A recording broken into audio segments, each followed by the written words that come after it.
heureux de vous retrouver pour ce nouveau numéro du débrief sur Médian. Merci de nous rester fidèles. En Afrique, l'organisation des différents scrutins connaît des contestations par les partis politiques et certains acteurs de la société civile. Ces derniers dénoncent une certaine connivence entre les autorités publiques et organisations de gestion de ces élections. Aujourd'hui, ce qui pose un sérieux problème de confiance entre les différents acteurs au processus électoral. Face à cette situation, quel rôle des autorités publiques pour la transparence des élections? Quelle responsabilité des commissions électorales pour prévenir les irrégularités et contestations? Le développement en première partie d'émission. Et puis en seconde partie du débrief, la tenue des élections à des intervalles réguliers est un symbole de la vitalité démocratique. À cela s'ajoute l'inclusivité, l'organisation et la transparence de ces scrutins. Toutefois, des manquements à ces principes sont souvent notés, ce qui conduit à des conflits et contestations en période post-électorale. Comment prévenir ces contentieux post-électoraux sur le continent africain? Quel rôle des juges constitutionnels pour la stabilité et la continuité démocratique? Le développement en seconde et dernière partie d'émission. Sur ce plateau, pour en parler avec nos invités, M. Djibril Gning, vous êtes expert électoral, membre également de la société civile sénégalaise. Merci d'avoir répondu présent à notre invitation. Je vous remercie, Daouda, pour l'invitation. Je suis heureux de rencontrer mon ami, mon jeune frère Alassane Seck. Donc, j'adresse mes salutations à vos auditeurs et à vos téléspectateurs. Merci à vous également pour la disponibilité. Merci aussi à M. Alassane Seck, président de la Ligue sénégalaise des droits humains. Merci d'avoir une nouvelle fois répondu présent à notre invitation. Merci à vous, Daouda Sow. Merci aux médias Médian TV. Je salue mon frère et ami Djibril Gning, expert, comme il a bien dit, électoral, dans cette activité régulière. Je salue tous les téléspectateurs de Médian TV et je dis bonne émission à vous tous. Merci beaucoup, bonne émission à nous tous. Et M. Gning, sur le continent africain déjà, quelle lecture faites-vous de l'organisation des différents scrutins, surtout pour ce qui est de la question de la transparence aujourd'hui de ces élections? Merci. Question complexe, mais je dirais d'emblée que sur le plan historique, il faut distinguer trois périodes. Il y a la période sombre et difficile des dictatures et des régimes militaires. C'est la période, disons, juste post-indépendance, n'est-ce pas? Il y a eu ensuite ce qu'on a appelé le printemps démocratique en Afrique, qui a été lancé à partir de 1990 par le Bénin avec les conférences nationales, n'est-ce pas? Qu'on a attribué d'ailleurs un peu à François Mitterrand avec le discours de la Baule, mais on le lui a attribué faussement à mon avis parce que, en fait, ce printemps démocratique est plus le résultat des luttes démocratiques sur le continent africain. C'est l'aboutissement de toutes ces luttes, n'est-ce pas, du mouvement social et du mouvement démocratique, n'est-ce pas? Donc la conférence de la Baule a juste été le parachèvement de toutes ces luttes-là. Ça a été le déclencheur simplement, le déclencheur. Et il y a cette troisième phase dans laquelle nous sommes actuellement, les graves crises liées à l'organisation des élections.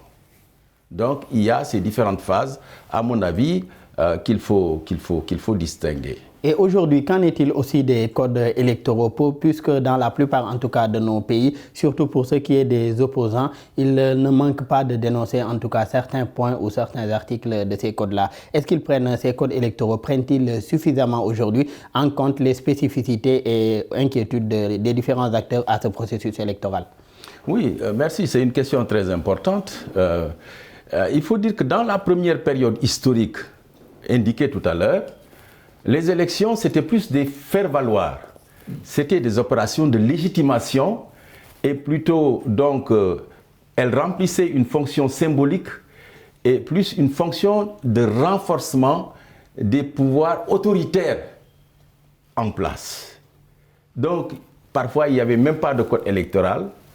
il n'y avait pas d'isoloir, ni de carte d'identité, etc., etc. On a vécu la situation au Sénégal et c'était à peu près similaire ou pire dans d'autres pays africains. Alors, dans la période suivante, n'est-ce pas, qu'on a qualifié du printemps démocratique, il y a eu un certain nombre d'efforts, effectivement, dans plusieurs pays pour mettre en place un cadre légal. Mais il faut dire que dans beaucoup de pays, ça a été plus un mimétisme qu'autre chose, c'est-à-dire un copier-coller, n'est-ce pas, sur la France ou autre. On a pris les codes électoraux. Donc, on n'a pas pris suffisamment, dans beaucoup de pays, en compte les spécificités locales. Et ceci est d'autant plus grave que souvent, il n'y a pas un respect du cycle électoral. C'est-à-dire qu'il y a un cycle électoral qui part depuis la, disons, planification, depuis la révision des listes électorales, la planification des opérations électorales, le cadre légal, n'est-ce pas, la mise en place des cadres de concertation, la formation et la communication. Et si on reste avec ce point-là. Enfin, le point important, le plus important, c'est l'évaluation du processus. Au Sénégal, après un cycle électoral, souvent les gens se retrouvent autour de la revue du code électoral, justement pour confronter le code électoral à la lumière de la pratique pour voir les corrections et les ajustements à apporter. C'est comme ça seulement qu'on peut prendre... Si on reste aujourd'hui sur ce point-là, Monsieur Seck, est-ce que se faire valoir aujourd'hui n'est pas toujours de mise, puisque de plus en plus également, on voit des élections aujourd'hui qui sont organisées sur une portion minime du territoire avec un taux relativement bas, et pourtant il y a eu des élections, la transition démocratique en tout cas a été respectée et tout. Il y a aussi un autre problème qui se pose, M. Ning l'a rappelé, c'est-à-dire le respect du calendrier électoral, l'organisation des élections à des intervalles réguliers aujourd'hui. Est-ce que également se faire valoir ne se voit pas aujourd'hui ou ne se retrouve pas aujourd'hui sous une autre forme? Ça dépend, Daoud, ça dépend du pays donné. Hein. Je pense que ça dépend des pays. Si c'est des pays en conflit interne, c'est pas évident que ça soit légitime. Parce que justement, le territoire n'est pas totalement couvert par l'autorité. Si vous voyez le Mali aujourd'hui, il y a une bonne partie du Mali qui est actuellement occupée par soit la rébellion. Hein. Si vous voyez un peu d'autres pays, je ne sais pas, au Tchad, la République démocratique du Congo dans sa partie est. Voilà l'exemple le plus patent, c'est la RDC. Donc pour dire qu'au Sénégal, ce n'est pas forcément évident. Au Sénégal, nous, à la limite, tout le pays est couvert. Donc ça dépend de chaque pays, de sa spécificité et de son histoire. Mais comme l'a bien dit Djibril pour l'historique, les partis uniques au départ, en 60, c'était plus, comme il l'a bien dit, un faire-valoir. Il y avait un parti unique. À l'époque, c'était l'UPS, qui était officiellement, jusqu'en 1974, il y avait à la limite qu'un parti, le parti unique. Donc là, à ce niveau, c'était à la limite une opération juste une cosmétique, pour que les gens puissent aller aux élections. Il n'y avait pas d'isoloir, surtout, ça m'a toujours choqué. Il n'y avait pas d'encre indélébile, il n'y avait pas de sincérité de vote, et ça, on l'a constaté. Maintenant, depuis l'ère Kébambay en 92, où il y a eu un consensus des acteurs sur le code, ça a été peut-être plus ou moins, d'ailleurs, ça a été le début de la fin des terrains du pouvoir, parce que ça a été en 92, ensuite 96, qui a été des élections catastrophiques.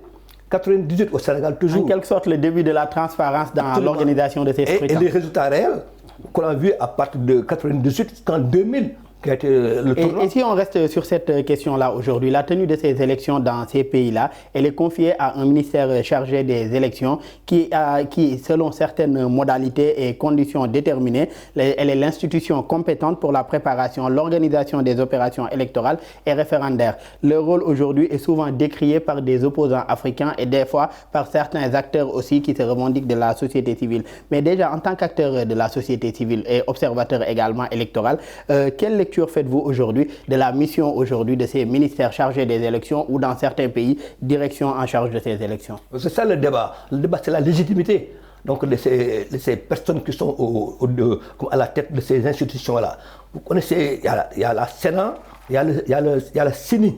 Donc, et nous en viendrons d'ailleurs tout à l'heure à la Sénat ou à la CENI selon le pays, mais là plus particulièrement la question de la direction ou du ministère en charge des élections. C'est juste le mode de nomination. Si le mode de nomination n'est pas transparent, n'est pas consensuel, comme c'est le cas, quelqu'un qui est nommé à la tête de la CENI ou de la Sénat, de l'institution, j'allais dire, bon, si cette nomination prête à confusion ou qu'il y ait des contestations sur la légitimité ou la pertinence de la nomination, forcément... Donc, est-ce que la nomination d'une personne neutre aujourd'hui, comme ça a été le cas dans certains pays, le Sénégal a connu un cas pareil, d'autres pays également, est-ce que ce serait ça la solution? La nomination d'une personne neutre pour l'organisation de ces élections? On a vécu en 2012 avec un ministère chargé des élections, avec à l'époque au Sénégal la nomination d'un IGE, Cheikh Gueye pour ne pas le nommer, qui était donc ministre chargé des élections.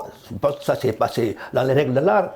Maintenant, si aujourd'hui on revient, parce que nous sommes encore des pays en construction, il y a toujours cette méfiance au niveau donc, de l'opposition. Si aujourd'hui, comme nous le constatons, le ministre de l'Intérieur qui est chargé des élections est un militant marqué donc, du parti au pouvoir, forcément, il y a toujours cette suspicion latente qui existe, qui dit que cette personne n'est pas neutre parce qu'elle appartient donc, au parti au pouvoir. Et ça laisse libre cours à toutes les contestations. Et demain, ce sera donc forcément une raison donc, de contester les élections parce qu'on remet en cause la légitimité donc, de ce ministre chargé des élections qui est le ministre de l'Intérieur. Et à côté de l'autorité publique, M. Nying, il y a aujourd'hui la commission électorale nationale. Elle peut être une commission indépendante ou autonome selon les pays. Selon vous, qu'en est-il également des missions et même des rôles joués ou bien du rôle joué par ces commissions électorales-là dans le processus électoral de nos États? Oui, c'est le problème des ministères de l'Intérieur. En fait, dans la plupart des pays africains, c'est le ministère de l'Intérieur et les autorités, disons, décentralisées, ou les gouverneurs, les préfets, les sous-préfets, qui sont chargés de l'organisation des élections. Alors, il y a un problème de confiance souvent qui se pose avec ces autorités-là, vu leur proximité avec le pouvoir et le parti au pouvoir, et vu le fait que, en fait, ils sont quelquefois instrumentalisés par le pouvoir. Voyez. Donc c'est pourquoi un peu partout en Afrique, les gens posent le problème de la structure qui doit organiser les élections. Alors à ce propos, il y a 3 ou 4 modèles dans le monde. Il y a le modèle étatique, c'est ce qui se fait dans les pays développés, c'est les ministères de l'Intérieur, c'est l'État qui organise, n'est-ce pas? Il y a le modèle politique en Afrique, après les conférences nationales, les CENI, n'est-ce pas, un peu partout, en Côte d'Ivoire, au Bénin, etc. Et il y a cette commission qu'on dit indépendante, mais qui comprend dans sa composition les partis politiques. On reviendra là-dessus, parce que le problème de ces commissions-là, c'est qu'on ne peut pas être jugé parti. Voyez. C'est pourquoi ce qui est arrivé en Côte d'Ivoire en 1999, je crois, avec Yaoundé. 2010. Voilà. 99 d'abord. Voilà. Avec Yaoundé, justement, qui a proclamé les résultats et qui est revenu là-dessus. Oui. Voyez, le Conseil constitutionnel. C'était excessivement grave. Il y a le modèle hybride. C'est le cas au Sénégal, où les fonctions sont distribuées. C'est-à-dire, on part du fait qu'on ne peut pas être jugé parti, l'organisateur ne peut pas être un contrôleur, le juge électoral ne peut pas être superviseur ni organisateur, etc. Alors, le ministère organise, au Sénégal, par exemple, si on prend le cas, la Sénat contrôle et supervise, la Cour d'appel supervise, n'est-ce pas? Et le Conseil constitutionnel, n'est-ce pas, proclame, enregistre les candidatures et proclame le juge électoral. Vous voyez, les rôles sont distribués. Et c'est le principe du pouvoir qui arrête le pouvoir. Donc, c'est ça le modèle hybride. Et il y a enfin le modèle expert. C'est comme au Canada. On prend des sachants, des experts, dans tous les domaines que recouvrent les élections. Des informaticiens, des ingénieurs en voilà, etc. Voyez, dans tous les domaines, et on constitue une commission qui est indépendante, qui est dotée d'un budget, d'un siège et tout, et qui organise les élections. indépendamment du gouvernement. C'est le cas, c'est le modèle canadien d'ailleurs. Et malgré ces 4 modèles aujourd'hui que vous venez de développer, on note quand même des contentieux post-électoraux. Donc, est-ce que cela ne relève pas aussi de la sincérité, soit des acteurs ou bien même du processus électoral ayant abouti à ces résultats? Oui, effectivement, il y a ce problème-là. Il y a plusieurs problèmes. Il y a le problème de l'imprécision des cadres légaux. Dans certains cas, certains textes font l'objet d'interprétations dans certains pays. Il y a le problème des responsabilités des acteurs. Le système partisan tel qu'il est dans certains pays, ça pose problème, n'est-ce pas? Le financement des partis n'existe pas, etc., etc. Bon, il y a le parrainage qui est là, qui est un filtre pour éliminer des... Et on reviendra tout à l'heure sur ce point-là, à savoir le parrainage. Et M. Seck, ces commissions sont régulièrement accusées aujourd'hui d'accointance avec les pouvoirs publics. Comment peuvent-elles aujourd'hui veiller à assurer la régularité, la transparence et la sincérité de ces scrutins, et ce conformément aujourd'hui au texte en vigueur?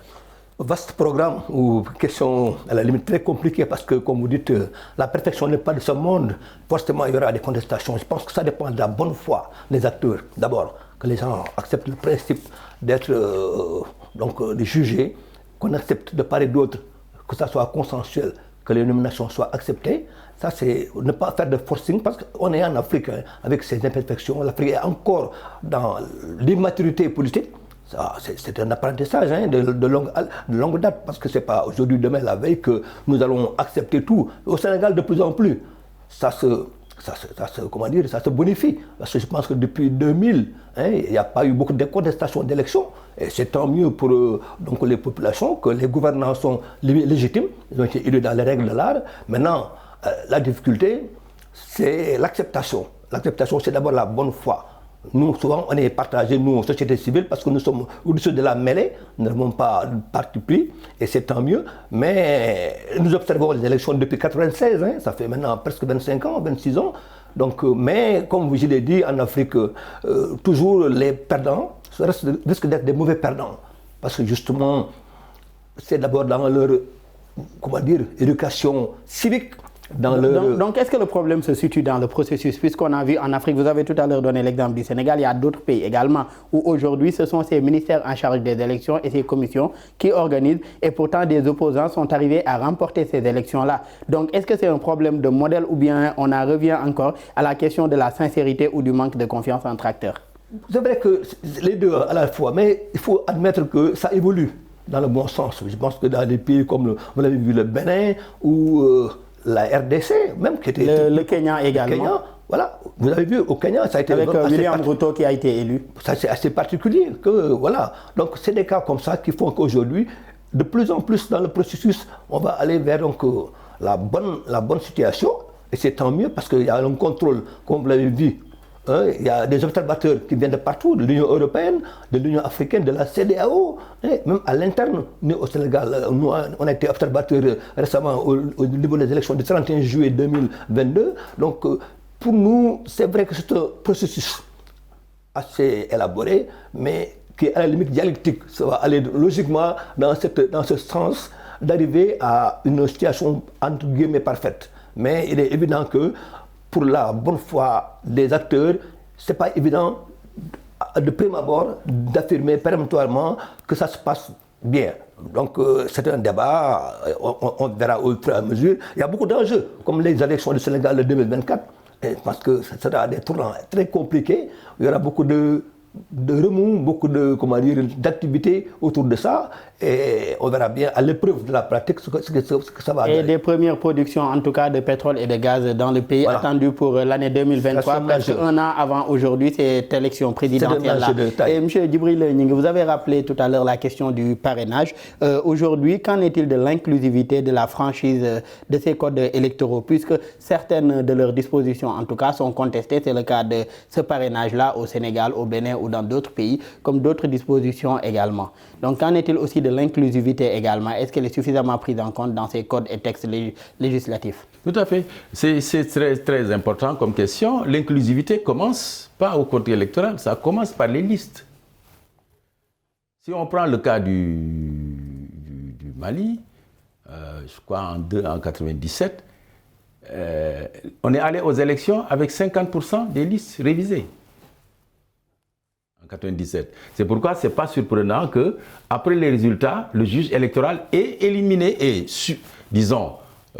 invalidé les résultats de ces élections et il a demandé que les élections soient repliées en 97.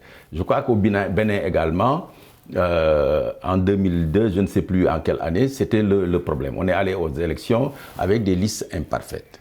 Voyez. Si les gens ne sont pas dans les listes, déjà, c'est un grand problème d'inclusivité. Et un problème similaire également noté au Sénégal, mais là l'inclusivité surtout sur l'aspect genre, avec des listes qui ne respectaient pas la parité et qui avaient par la suite été invalidées aujourd'hui par des tribunaux aujourd'hui sénégalais. Non seulement la parité, mais les primo-votants.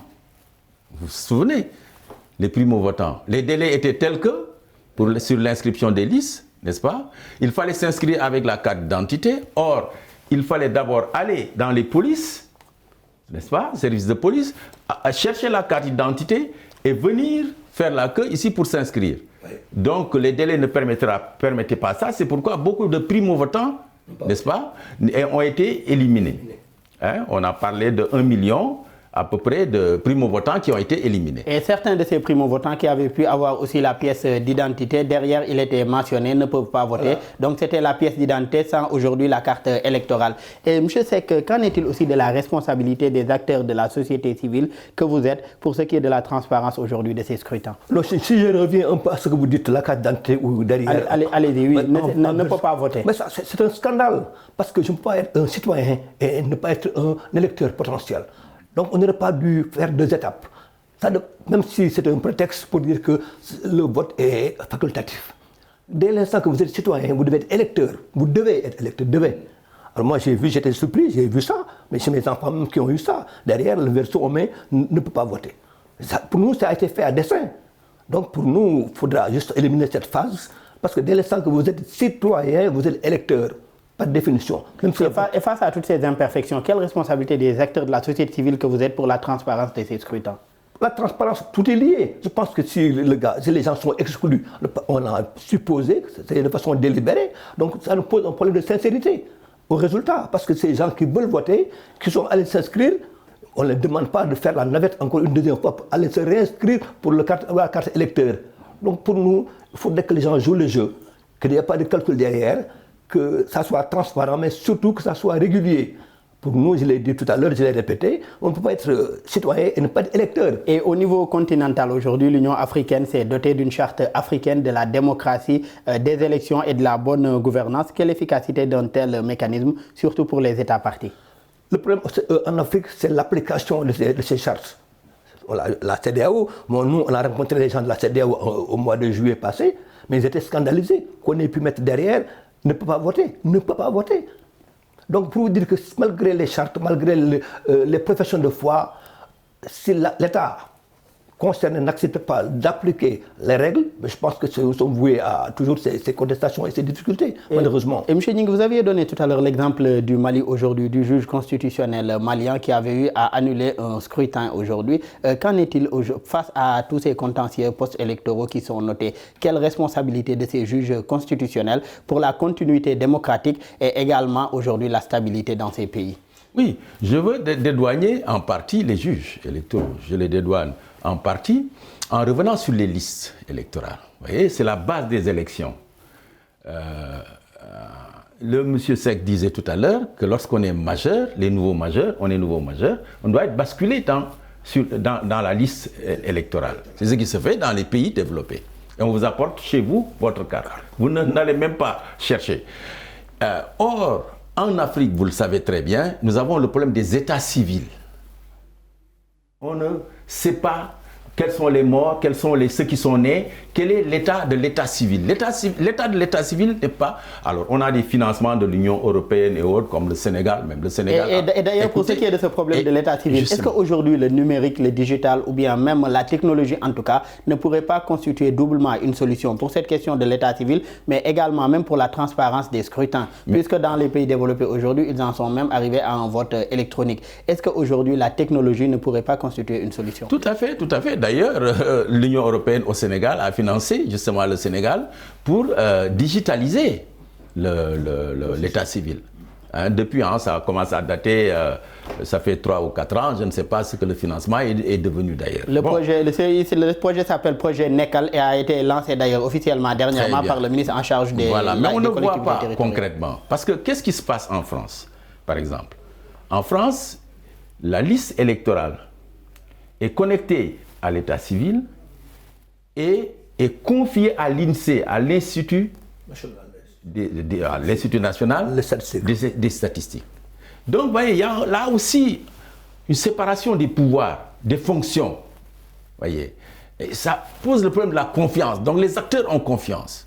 Parce que personne ne peut manipuler la liste. Parce que la liste qui est à la base, n'est-ce pas, du découpage, qui est à la base de la carte électorale, hein, des bureaux, etc., etc. Des cartes d'électeurs, c'est la liste également.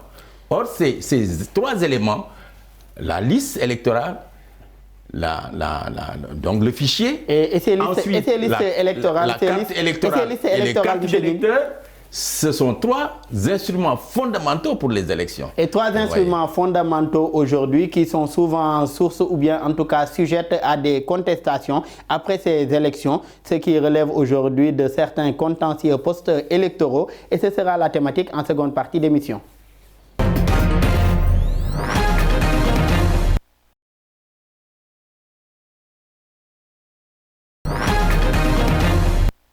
De retour pour la seconde et dernière partie du débrief. Monsieur Seck, les élections législatives du 31 juillet 2022 se sont déroulées dans un climat paisible et sans recours contentieux, malgré une contestation des résultats par certains candidats défaits. Tel a été aujourd'hui le constat du collectif des organisations de la société civile sénégalaise pour les élections. Un constat aussi que l'on retrouve très souvent, en tout cas de la part des observateurs aujourd'hui de ces élections-là. Qu'est-ce qui justifie alors les contentieux post-électoraux?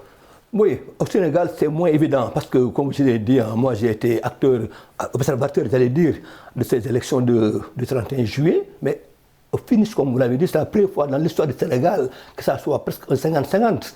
On a vu 83 députés pour le parti, dit-on, au pouvoir, et pour l'autre parti, l'opposition, 82 députés. C'est presque inédit, c'est la première fois. Donc, pour dire que, même si il y a eu, dit-on, du contentieux, c'était assez faible. Hein. Il faut le remarquer, il faut le saluer, parce que ça, c'est une première qu'on en arrive à cette situation-là. Au Sénégal, je pense que c'est moins évident. Je l'ai dit depuis 1998, parce qu'il y a eu les élections 96 qui ont été un révélateur du manque d'organisation. C'est en 1996 avec les élections locales, présidées à l'époque, c'était à l'époque dans le régime du président Abdou Diouf. Mais à partir de 1998, il y a eu l'existence de l'ONEL à l'époque, et ça a été le début donc, de la régularité des élections. À notre avis, hein, ça c'est de notre point de vue, et ça a déclenché les deux ruptures ou les deux alternances. Donc face à toutes ces évolutions, en tout cas dans le bon sens connu au fil des années, comment en sommes-nous arrivés, ou bien qu'est-ce qui justifie alors à chaque fois ces contentieux post-électoraux que nous avons? Ouais, au Sénégal, je vous l'ai dit tout à l'heure, c'est moins évident parce que quand ça se fait... Mais au-delà du Sénégal, également, on enregistre des contentieux post-électoraux après chaque élection, avec aujourd'hui des candidats ou des listes de candidats qui contestent ces résultats-là devant l'autorité, devant la Cour constitutionnelle et j'en passe. C'est vrai que nous l'avons vécu un peu partout, hein, que les gens contestent. Il y en a qui contestent par principe, parce que justement, ils ne sont pas contents de la forme que revêt un peu l'organisation. Il y a effectivement, comme on le sait un peu partout en Afrique, les électeurs ne sont pas souvent assez indépendants, ne sont pas libres de leur mouvement. Il y a beaucoup de constats d'anomalies notés ici et là au niveau de certains pays. Les pays comme le Mali, où l'exemple n'est pas idéal pour parler d'élections normales, hein, la Guinée où l'extrême pauvreté, le manque d'organisation fait que les gens ont toujours des choses à reprocher donc, à l'État. Donc tout ça, quand il y a des choses à reprocher... Et même le problème de la carte électorale pour certains pays également. Absolument. Et tout ça, quand les pays sont en conflit, quand les pays sont d'accès difficile au niveau des provinces, l'accès est assez difficile, quand il y a les conflits armés, tout ça fait que l'opposition a toujours, c'est de bonne guerre, a toujours un bon prétexte pour contester. Et souvent, on le fait par principe, on le conteste pour contester, mais dans la réalité des faits, il est évident que, comme on peut le constater dans un pays normal, on a vu le Bénin, on a vu même la Mauritanie avant-hier, on a vu d'autres pays, comment dire, la Gambie, même la Gambie qui était peut-être jugée un pays à la limite autoritaire, sous un régime autoritaire de Yahya Jammeh à l'époque, vous avez vu les résultats.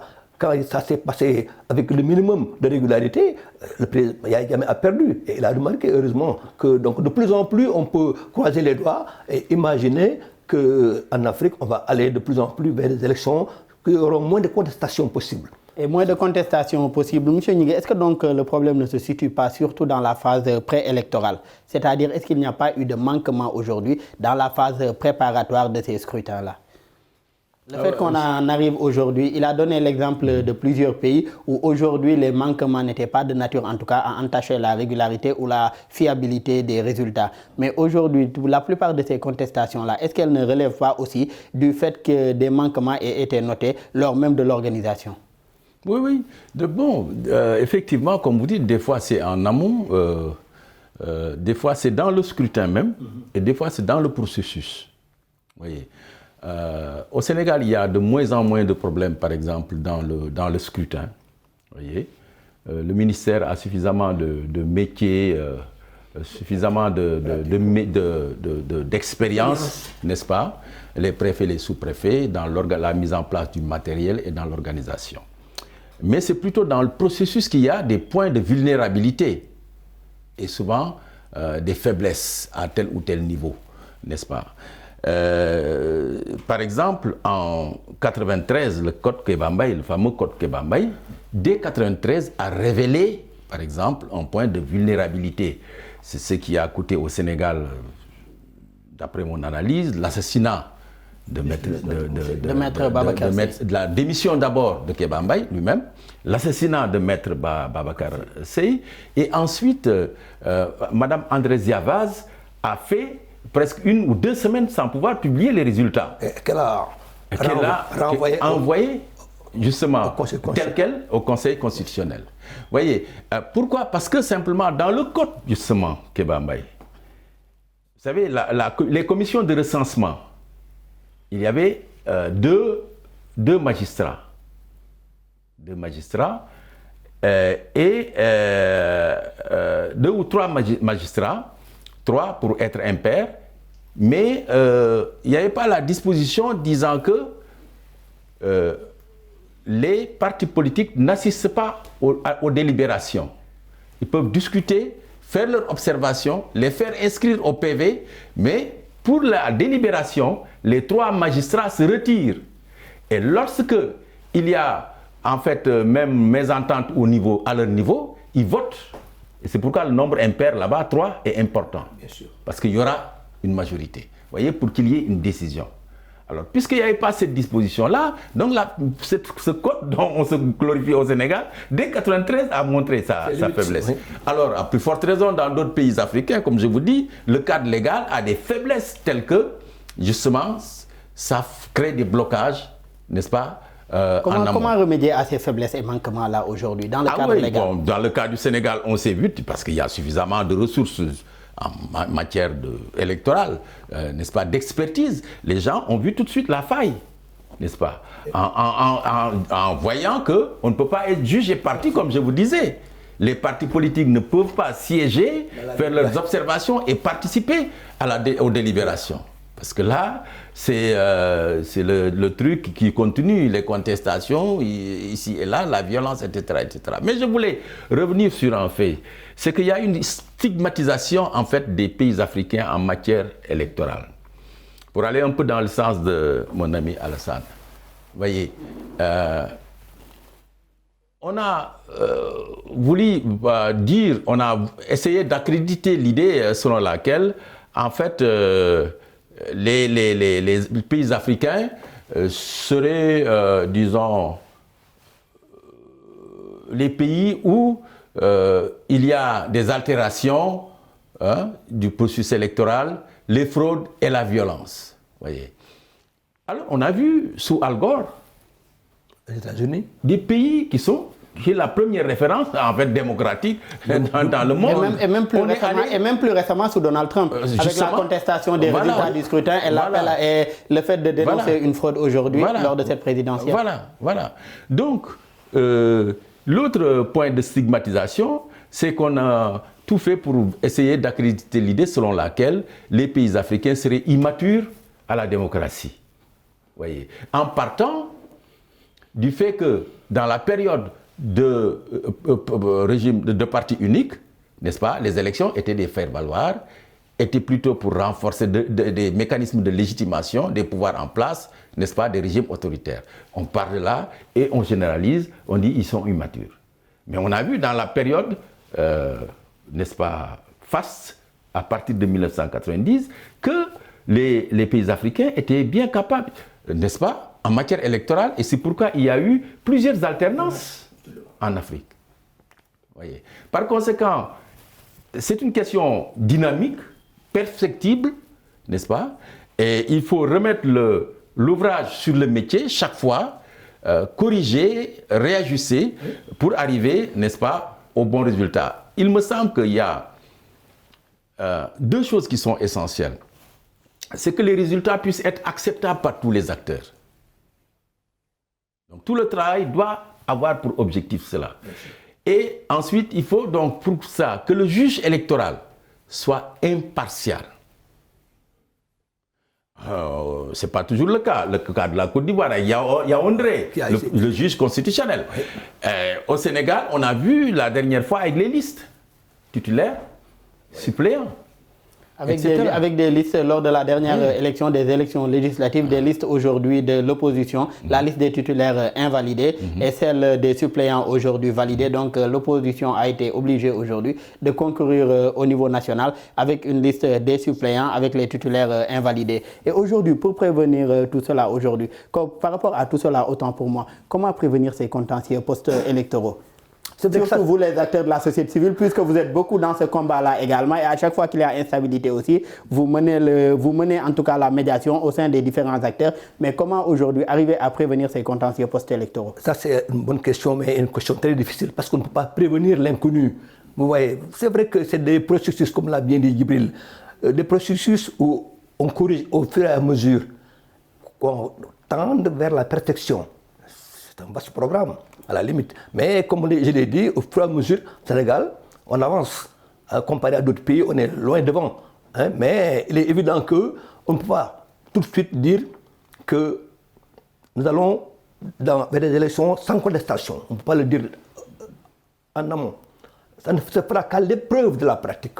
Parce qu'il y a toujours des choses qui sortiront. Parfois, les hommes politiques sont très forts, sortiront de leur chapeau ou l'État qui va rester au pouvoir, ou garder ses prébendes, garder son pouvoir. L'État fera en sorte de sortir un cas qui n'était pas prévu. Ce qu'on appelle, nous, au niveau informatique, les benchmarks. Il faut qu'on aille tester sous toutes les coutures les processus. Et ce n'est pas le plus facile. Donc, nous, on essaie de l'extérieur. On l'a dit à propos donc, de la carte où il est inscrit derrière, ne peut pas voter. On dit que ce n'est pas possible. Comme il a bien dit Djibril, dès que vous avez l'âge de 18 ans, on bascule vers... À propos des parrainages également, puisque certains estiment que c'est pour exclure en tout cas certains candidats. Le parrainage, qui est alors l'élément central aujourd'hui, parce qu'on l'a constaté, cette année 2022, lors des élections législatives, il y a eu beaucoup de rejets que moi j'ai pu voir, parce que j'en connais un peu au niveau de l'informatique, les listes qui ont été renvoyées, sans que l'argument soit très pertinent. On dit qu'il y a une erreur. Si Daouda, on met un 2D à Daouda, donc on rejette tout le paquet, alors que ça, ce n'est pas forcément la meilleure formule. Donc il y a eu beaucoup de cas qu'on peut voir. Au niveau de juste des... On en reparlera certainement tout à l'heure pour le parrainage, mais il y a beaucoup à faire, il y a beaucoup à dire. Le parrainage, pour nous, ça a été... Même si le principe est bon. Je vous donne un exemple de l'évolution. L'année dernière, en 2019, pour voir la première personne qui serait devant au niveau comment dis-je, quand les gens font la queue pour être premier, que ça soit le premier qui est la référence. C'était la première personne à arriver pour déposer sa liste. Je pense que la solution pour la recommandation actuellement qui a été faite, c'est plutôt de tirer au sort. On l'a fait. Pour que les gens partent à chance égale. Ils l'ont fait en 2022. tiré au sort, parce qu'on ne peut pas imaginer que les gens se bousculent. À l'époque, je me souviens, Mimi Touré, qui était arrivé avec Malick Gakou en même temps, se sont donné des coups de coude pour être devant. Et ça, pour nous, pour un pays qu'on dit entre guillemets civilisé, ce n'est pas pensable, ce n'est pas imaginable. Donc tout ça pour vous dire que c'est au fur et à mesure que les gens vont donc constater des anomalies, des incorrections, qu'on va faire des propositions pour améliorer le processus et on va arriver, comme on l'a dit au Sénégal, à des niveaux très faibles de contestation. Et Djibril Ning, par rapport aux anomalies ou incorrections aujourd'hui notées pour ce qui est du parrainage, la solution est-elle aujourd'hui de réformer ce parrainage-là aujourd'hui? Parce que ce n'est pas seulement l'exemple du Sénégal. Dans d'autres pays africains également, on voit ce parrainage. Donc la solution, est-ce de réformer le parrainage ou tout simplement de la supprimer? Oui. De le supprimer autant pour moi. Ouais, je pense qu'il faut le réformer. Il faut le réformer. Parce que cela permet au moins d'éviter les candidatures fantaisistes, voyez, et de tester un peu la représentativité de ceux qui postulent à la candidature, qui sont candidats à la candidature. Donc il faut le réformer. Comme la Cour de justice de la CEDEAO a dit, n'est-ce pas, c'est le système de parrainage qu'il faut revoir, qu'il faut réformer. Parce qu'il est inégalitaire, il est inéquitable. Il empêche, n'est-ce pas, une participation égale, etc. Il n'est pas conforme aux droits de l'homme, aux droits humains, etc. Alors, d'abord, il y a qu'un citoyen ne peut parrainer qu'un seul candidat. Je pense qu'à ce niveau, il faut évoluer. Il faut que le citoyen puisse parrainer au moins deux.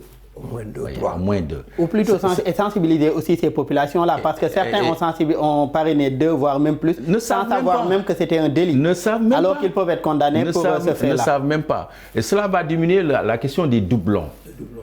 Justement, cela va diminuer au moins considérablement la question des doublons. Mais ensuite, cette fois-ci, par exemple, par rapport à 2019, il y a eu quelques corrections qui ont été apportées. Sur le tirage au sort pour le passage, pour le dépôt des dossiers, on a eu recours au tirage au sort, ça a réglé le problème. Ensuite, on a permis aux erreurs matérielles de régler les erreurs matérielles. Comme il dit Daouda avec 2D ou Fati au lieu de Fatou, etc. etc. Mais il reste une question centrale. C'est la question du contrôle des parrainages.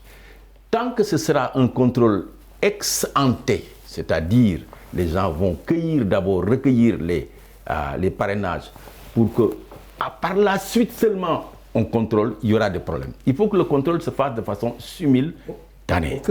Au fur et à mesure. Pour permettre aux listes et aux candidats de pouvoir changer. Par exemple, la façon dont on révise les listes, il y a une file.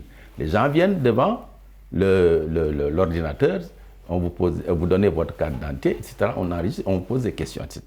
Alors ici pour le parrainage également, il faudrait que les ordinateurs soient connectés au serveur central. Et quand vous venez, quand on se rend compte que vous avez déjà parrainé un, ou si on permet de parrainer deux, vous avez parrainé déjà l'ordinateur. Si on met votre nom, le serveur le signale. Voyez. Donc il y a des choses, on les fait pour punir les gens plutôt. Voilà. Alors que l'objectif ici, c'est de faire en sorte qu'on teste la représentativité et non pas pour punir et éliminer des candidats. Voyez. Donc je pense qu'il faut réformer pour éviter le contentieux aussi préélectoral, parce que ça, c'est le contentieux préélectoral que ça va créer.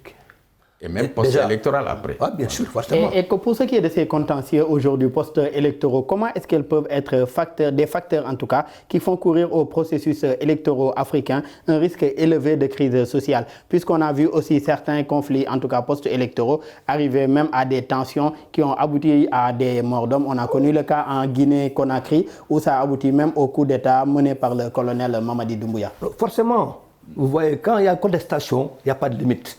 Ça, forcément, d'ailleurs, toutes les guerres civiles que vous avez vues dans ces pays-là, mais ça a été fait à partir du processus électoral contesté.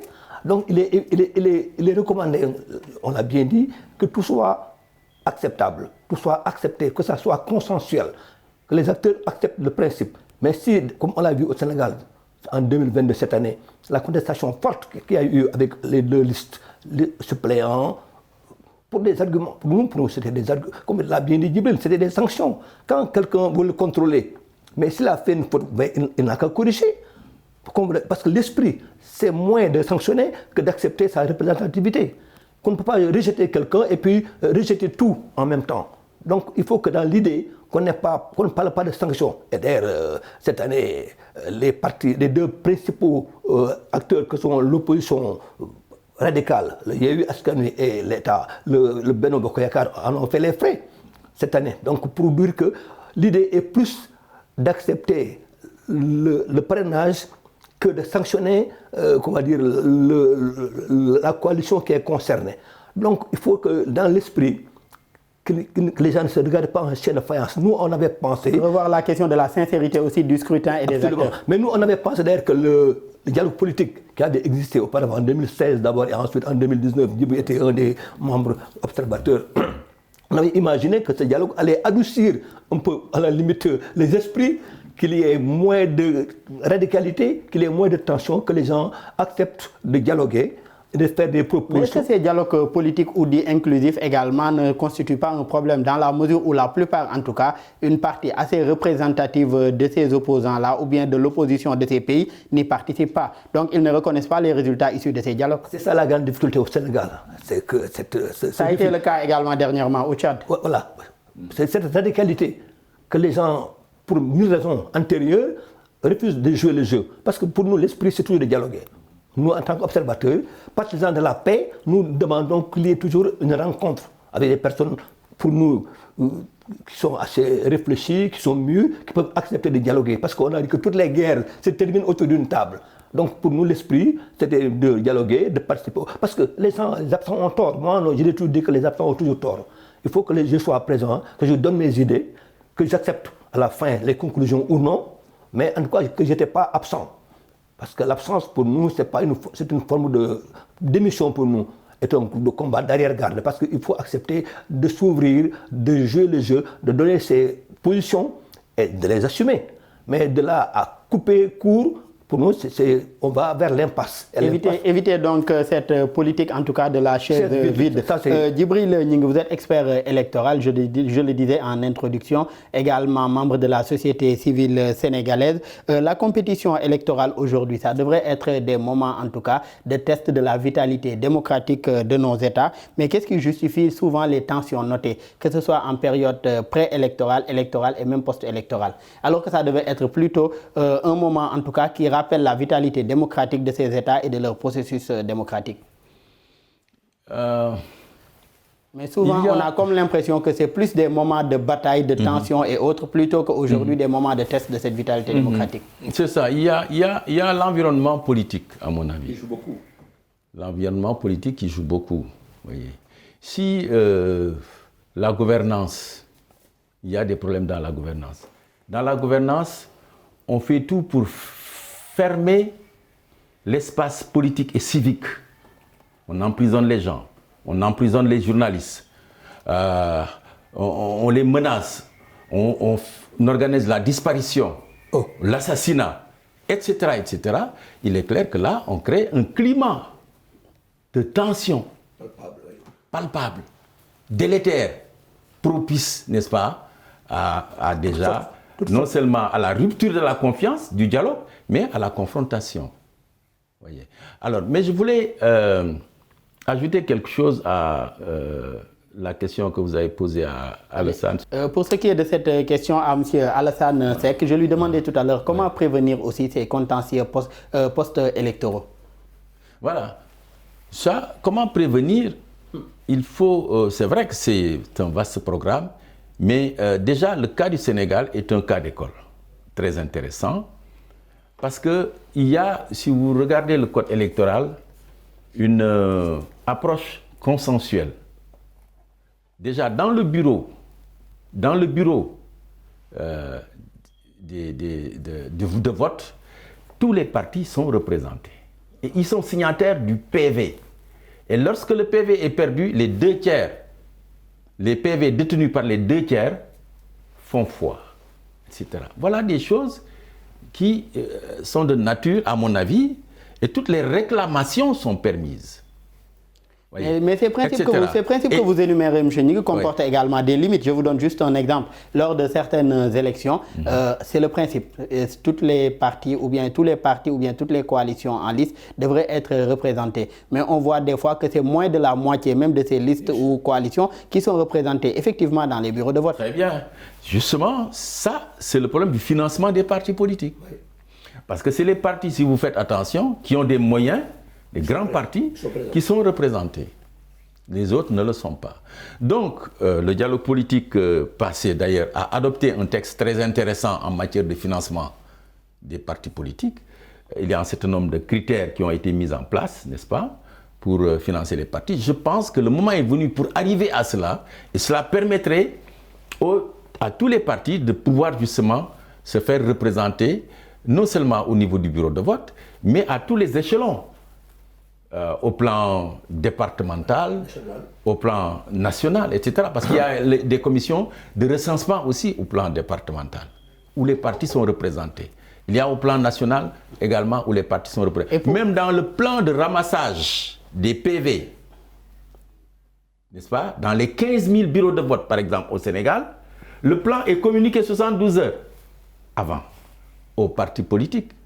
Il est évidemment le ramassage organisé par l'armée et pour l'applicabilité, et par les forces. Aujourd'hui, pour l'applicabilité de telles mesures comme la question du financement des partis politiques, le statut aujourd'hui du chef de l'opposition, pour leur applicabilité ou bien pour leur effectivité, est-ce qu'il ne faudrait pas, M. Seck, également la nomination ou bien celui qui l'applique, que ce soit une personnalité neutre? On a également connu des contestations dans ce sens. L'exemple aujourd'hui du Bénin avec le chef de l'opposition, en tout cas qui n'est pas reconnu comme tel par une certaine partie de l'opposition qui, je ne sais pas si on peut les appeler opposition radicale ou pas, mais en tout cas, M. Unke, qui est officiellement le chef de l'opposition, n'est pas reconnu comme tel par d'autres opposants aujourd'hui béninois. Est-ce que également l'applicabilité ou l'effectivité ne fait pas défaut pour ce qui est de ces questions comme financement des partis politiques ou bien statut de l'opposant ou bien du chef de l'opposition? Absolument, mais c'est vrai qu'il y a beaucoup de contestations au niveau en Afrique sur le plan politique. Vous avez parlé du Bénin. Le Bénin, à la limite, c'est le moindre mal comparé au Gabon, comparé peut-être au Congo-Brazzaville. Mais il est évident qu'aujourd'hui, il ne faut pas se donner de faux espoirs, il ne faut pas se cacher derrière son petit doigt. Le contentieux, par définition, il est latent en Afrique pour beaucoup de raisons. Les principales raisons, c'est surtout l'absence de moyens. Moi, j'ai été observateur en 2019 et depuis 1996 sur près de 10 partis en liste qui vont aller aux élections. Il y en a peut-être 3 ou 4, et même à Dakar, pour vous dire que peut-être loin derrière le village d'Ingagne ou de Samsek, il n'y aura peut-être pas 2 ou 3 opposants seront présents. Donc, c'est une question de moyens. Et on l'a dit au Sénégal, on avait fait beaucoup d'études. J'ai fait depuis 1992 avec le professeur El Hadj Mbodj à l'époque, Tamsir Malick Ndiaye, à l'époque, après, c'était les enfants de Kéba Mbaye. On essayé de faire des propositions pour financer les partis politiques. Ça fait respecter, prendre en compte ces propositions et recommandations très souvent faites aujourd'hui par la société civile pour aussi des élections apaisées, des scrutins transparents également. Ça permettra aussi d'éviter des contentieux post-électoraux. Malheureusement, nous en sommes à la fin de cette émission. Je rappelle que nous recevions M. Alassane Seck, président de la Ligue sénégalaise des droits humains. Merci d'avoir été avec nous. C'est moi qui vous remercie d'avoir été toujours un peu, très gentil, puisque vous êtes un garçon tout à fait exceptionnel. Merci encore. Merci également à vous. Merci à M. Djibril Ning, expert électoral, membre aussi de la société civile sénégalaise. Merci d'avoir été avec nous. Merci Daouda, merci et toutes mes félicitations pour votre professionnalisme, n'est-ce pas, et votre engagement vraiment par rapport aux problèmes qui se posent au niveau du continent. Merci également aux collègues de l'équipe technique pour les facilitations et la réalisation de cette émission. Merci à vous tous qui nous suivez. Très bonne suite de programme sur nos antennes.